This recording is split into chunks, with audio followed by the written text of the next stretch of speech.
Hi everybody, this is Jason. I'd like to solve the open-close principle violation that we've noticed over the last couple of videos. And it's relatively straightforward to move this logic into its own class or its own set of classes, but getting that pulled up at runtime so that we don't have to modify this class in the future, there's just a little bit of a trick to it. So I wanted to show that to you here in the last part of this series. So let's create a new folder and we'll call this calculators. And in here, let's go ahead and add a new interface. We'll call it iRaid calculator. And what I would like that interface to look like is this. I want it to have a name, I want it to have a RAID number, and I want it to have this method called calculate. And it's also going to need to return multiple pieces of information, and it's always a good idea to have a class that it returns. And so I'm going to create another file here, and we'll call it RAID calculator result. And that looks like this. It's going to have three pieces of information. It's going to have the usable disk space as a double. It's going to have any error messages that would have occurred inside of the calculator. And then it's going to have the fault tolerance, which has always been returned as a string. Okay, so we have our interface built. There's going to be some common things that each one of these classes does. For instance, at the very top of this calculate method, we do this calculation where we take the disk space in bytes and divide it by this, what's called a divisor here in the original code. It's basically trying to calculate the actual terabytes in a base 2 manner. And so that's going to need to be done in every single one of these calculators, and there's going to be several of them. So in an effort not to repeat ourselves, we're going to have a base class that implements that logic. And so we'll call that the RAID calculator base, like that. And that is going to look like this. It's an abstract class that has a RAID number. It has the name of the calculator, and then it's going to have a calculate method. And that calculate method is abstract, so the inheriting classes have to override it. And then there's going to be some protected methods that each of the calculator classes, the concrete classes, can actually use. One of those is going to be that conversion of disk space to more of a base 2 type number for terabytes, and then a quick little helper method to be able to create an error message quickly, or an error result quickly. Okay, so let's implement our first one as kind of primary here. So let's call this RAID 0 calculator.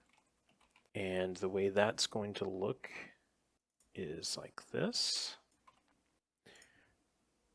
We're going to be setting our RAID number. In this case, it's probably not necessary, but we're going to go ahead and do it anyway because an integer's default value is 0. But we'll just do it because it's good habit. And then we're going to implement our calculate method. And we're going to pull in one using statement to grab our localization. What it's going to do is it's going to return this calculator result like we're supposed to. The usable disk space is going to be the disk count times that calculation we've been talking about to get the actual terabytes. And then the fault tolerance is going to be none, in this case, all the time. Okay. And then once we have that made, we can go into our main window view model. And we're going to add a couple of properties. One property is going to be a collection of these calculators, and the other property is going to be which one the user has selected through the user interface. And so those are going to look like this. We're going to have an observable collection, and we're going to have a regular property for the selected value. So we'll plop those in here like that. And then we'll pull in some namespaces so that we get rid of the red squiggly lines there. And then once that's in place, we will not need the booleans anymore. So these are no longer going to be needed, so we can get rid of them. And then We're still going to need our input and our output and our command, obviously, but the radio buttons are going to be based off of this collection, and then the control in the user interface is going to set this selected calculator. And then our can calculate method is now going to look like this, where our selected calculator is not null. So if our disk count is greater than 0 and our disk space is greater than 0, and the user has selected a calculator, and then our calculate method is going to be actually pretty simple. So it's just going to look like this now. And so that's what it's going to have in it. And I'm going to go ahead and comment the rest of this out for now. And then let's see, why doesn't it like message box here?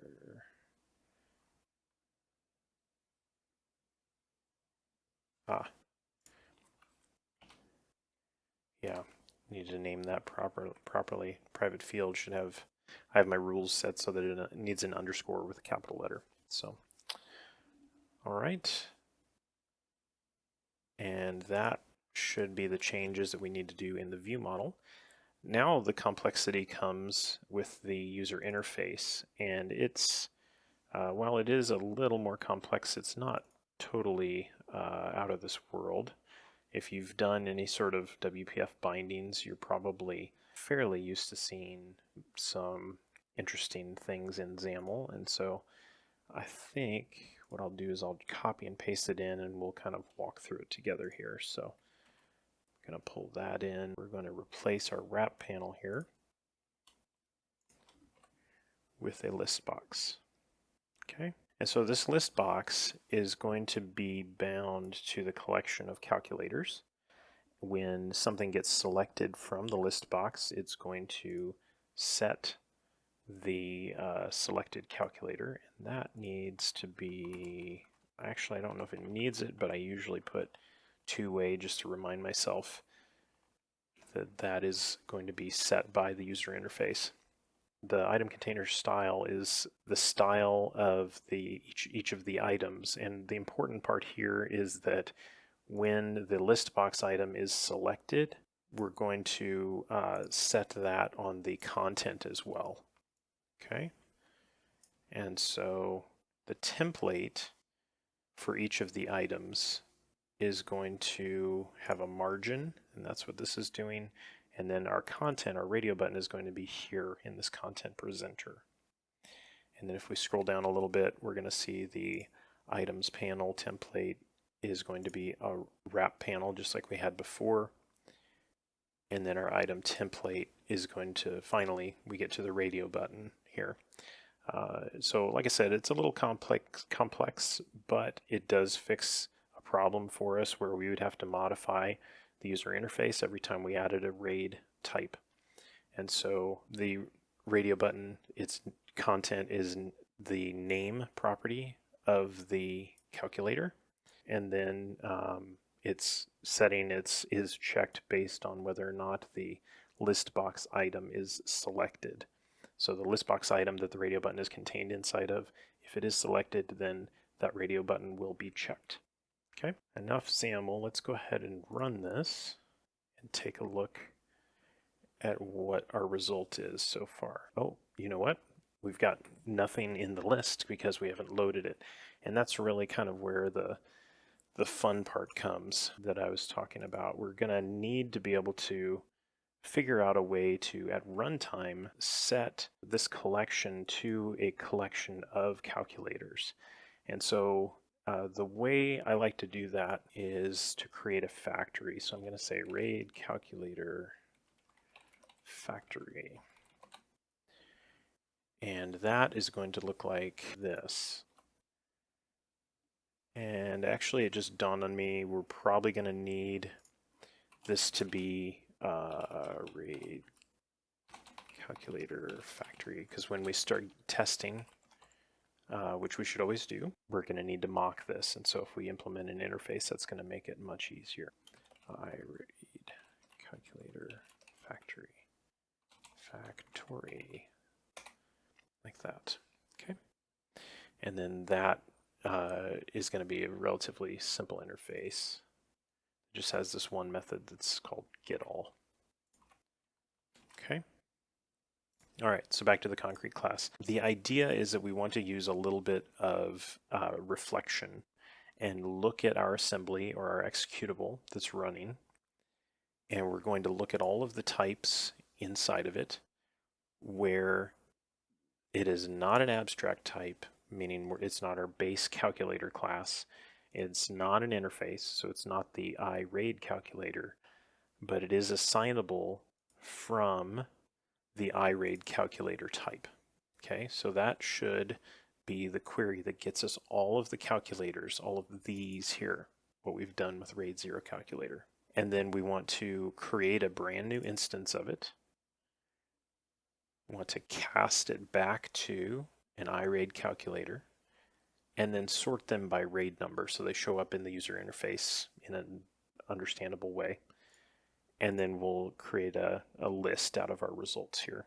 So that's how we're going to assign the RAID calculators here. So once this factory is instantiated, that's what it's going to do. It's going to use reflection to find all of the calculators.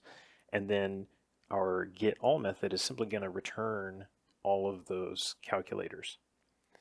To fill that list, we're going to go back to our main window view model, and we're going to change the constructor of our view model so that we're passing in an iRaid calculator factory, and that'll make it easier to test later. Oops, calculator factory. Assign that to a private field. And then we're going to say our calculators are going to be a new observable collection of iRaid calculators, and we're going to take the calculator factory and call getAll here. Okay, so that's going to add all of the calculators that it finds into our observable collection.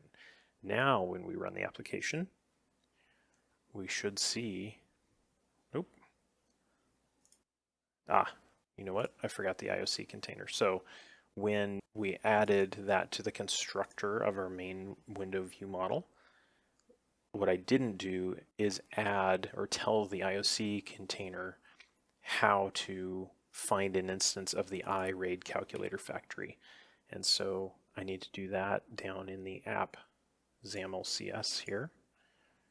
We're going to add one of these. We're going to say our RAID calculator factory.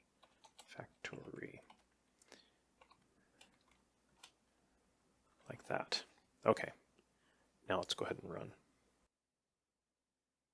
All right, so we have the ability to put in some values. We can select RAID 0 and click calculate, and we've got our calculation coming back. And I think if memory serves, we have 2 and 4. This should be 7 in some. Yeah, 7.28 terabytes. So RAID 0 is working. Now, when we need to add another one, which obviously we need to add several more, we're going to add a class here, and we'll call this the RAID 1 calculator.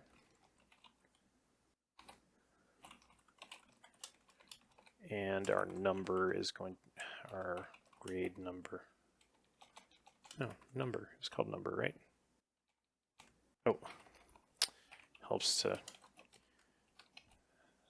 RAID calculator base. There we go. Then we can say our number, RAID number, is 1, like that. Okay. And then we're going to obviously implement or override, I should say, our calculate method like this. And then the RAID 1 calculation, if we go back here to our commented out code, if there were exactly 2 disks, we did our calculation. Otherwise, we need to show an error, right? So we need to grab this error message from our localized strings. And so the way this is going to look So we're going to say if disk count is not 2, we're going to use our helper method from our base class, and we're going to return this here, just like we did from the view model. Otherwise, we're going to return our regular result, and our regular result looks like this.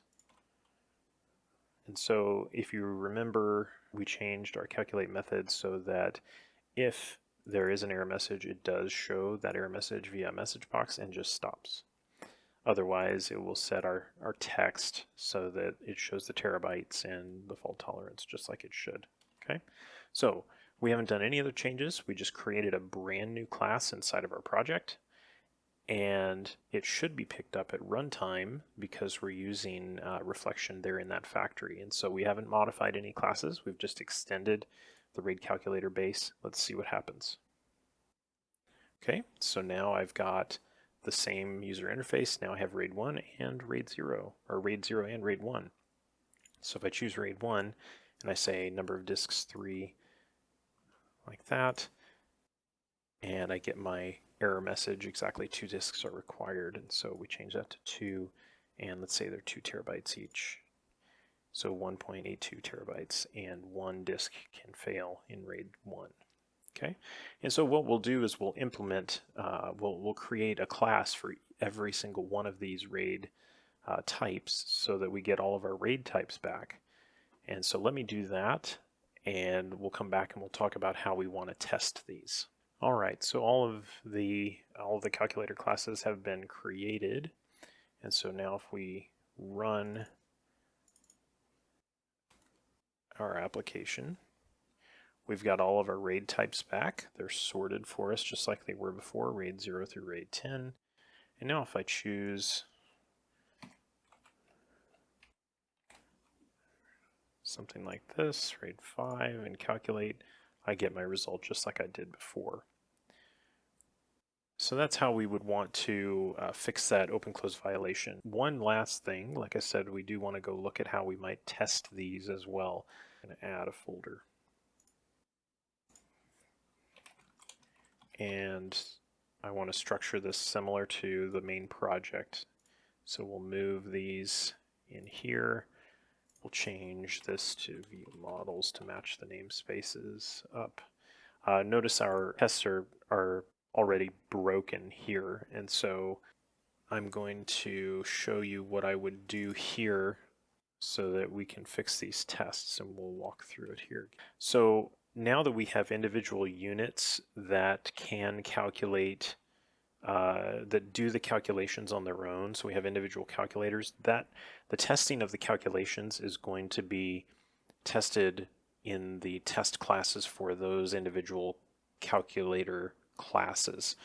The calculations don't necessarily need to be tested through the view model. The things we're testing in the view model have more to do with what the user is going to be doing inside the user interface. And so let me pull in a couple of using statements here that we need to fix the red squigglies, and then we'll get into it here. I do want to share another NuGet package with you that is pretty handy, and that is fluent assertions. So let's go ahead and pull in fluent assertions here.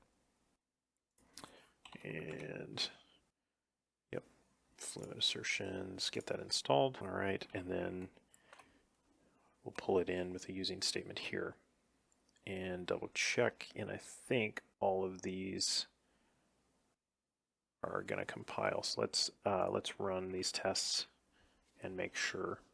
Okay, everything looks good. All right, so let's walk through what I did to change the tests for the view model. Like I said, we're not going to be testing the calculations anymore. We're going to be testing the view model itself. It's going to be its responsibility is no longer that calculation. That's been moved out into the individual units. So one of the things that we do want to test is the command, because that's a way that the user can interface or interact with the view model. And so we want to make sure that that command only can be executed when we want it to. And so we have a test here that's testing to make sure that it cannot be executed unless you filled in both the disk space, or I'm sorry, the disk count, the disk size, and you have indeed selected a calculator. And so we want to make sure that the result of can execute is false if any of those are not true. We want to make sure that the calculator's collection is never empty. And so that's something that we can test.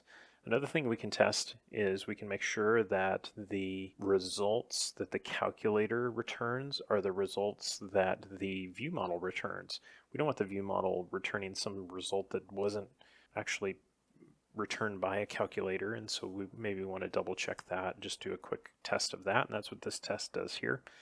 And then when the calculate command is called and we've put in some bad data for the selected calculator, we do want a message box to show to the user, and so we're going to use the message box mock that we used in a previous video to go ahead and verify that that is indeed happening. And so that's how I would change this test class here. Notice it's pretty much absent of any calculation logic or any testing of the calculations. What we would do instead is we would create a new, I'm going to create a new folder here called calculators, and we're going to test those individual calculators. And so we'd have a RAID 0 calculator tests here, and we would pretty much move the calculations we were doing for each of those different RAID types over into these test classes. And so that would look similar to this. Let me pull this in. And so our system under test is going to be a RAID 0 calculator. And we'll get XUnit pulled in here and our localized strings, and then we'll pull in the fluent assertions as well. And that should fix this up. And so this should look familiar. We're going to pass in our disk count and our disk size along with a language and our expected results, and it's going to make sure that those are indeed what are returned from the calculator. So we're going to call calculate with our discounted disk space. We're going to get that result. We're going to make sure the result is not null, make sure it doesn't have an error, and then make sure that the expected total space and the expected fault tolerance are indeed correct. The other thing I want to test is to make sure that the properties are being set correctly on each one of the calculators. And so this is RAID 0, and so the RAID number should be 0, and it should always return 0. And so we want to make sure that that is the case. And then if we wanted to go an extra step further, we would test that name property as well to make sure that it's returning the correct name. That's what I would do for all of the RAID calculators, just to make sure that they are indeed tested. And if we went and we looked at the code coverage for the RAID 0 calculator, so the RAID 0 calculator is 100% covered. And so that's pretty much all you would need to do. Just test those two properties, test that one calculate method, make sure that the results are correct, and then you should be good to go. So in summary, we fixed the open-close principle violation by implementing a factory. That factory uses reflection to go and find the calculators that we want, and then the main window view model uses that factory to fill its collection of those calculators at runtime. And so if we ever needed to add another calculator, we could certainly do that. The last little bit of it was that the main window had a little bit more of a complicated XAML setup to be able to handle a collection of radio buttons, and that's just kind of the nature of radio buttons. They are a little more complicated. All of the code for this video is going to be in the GitHub link below. Feel free to check that out, and I hope you've enjoyed the series. Thanks.